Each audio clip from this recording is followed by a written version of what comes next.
কারো ক্যান্সার দেখে যদি এই দোয়াটা আপনি বিশ্বাসের সাথে পড়েন, জীবনে কোনোদিন ক্যান্সার রোগে আক্রান্ত হবেন না। অনেক সময় আমরা দেখি হাসপাতালে ক্যান্সারের 3rd স্টেজে চলে গেছে, লোকটা হ্যাংলা হয়ে চিকন হয়ে হায়রে কি কষ্ট পায় দেখি না। বিষ্ণুই বলে একটা দোয়া যদি কেউ অন্যের কোনো বিপদ দেখে পড়ে, ওই বিপদ তার জীবনে কখনো আসবে না। অনেক সময় হয় যে আমরা মহাসড়ক দিয়ে যখন চড়ি, দুর্ঘটনায় আইরে আল্লাহ, দুর্ঘটনায় মানুষের মাথা একদিকে দেহ আরেকদিকে, এরকম হয় না?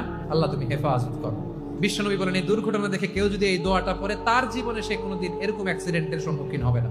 শুনবেন, বিশ্বনবী বলেন অন্যের বিপদ দেখে কেউ যদি পড়ে আলহামদুলিল্লাহিল্লাযী আফানি মিম্মা বাতালাকা বিহি ওয়া ফাদ্দালানি আলা কাসীরিন মিম্মান খালাকা তাফদীলা, মানে প্রশংসা সে আল্লাহর, যে আল্লাহ তাআলা তোমাকে যেই জিনিস দিয়ে পরীক্ষা করেছে আমাকে ওইটা থেকে বাঁচিয়ে দিয়েছে। তোমাকে আল্লাহ যেই বিপদে ফেলেছে আমাকে ওই বিপদ থেকে তিনি মুক্ত রেখেছে, আর তার অনেক সৃষ্টির উপর আমাকে তিনি প্রাধান্য দিয়েছে। সুবহানাল্লাহ পড়েন।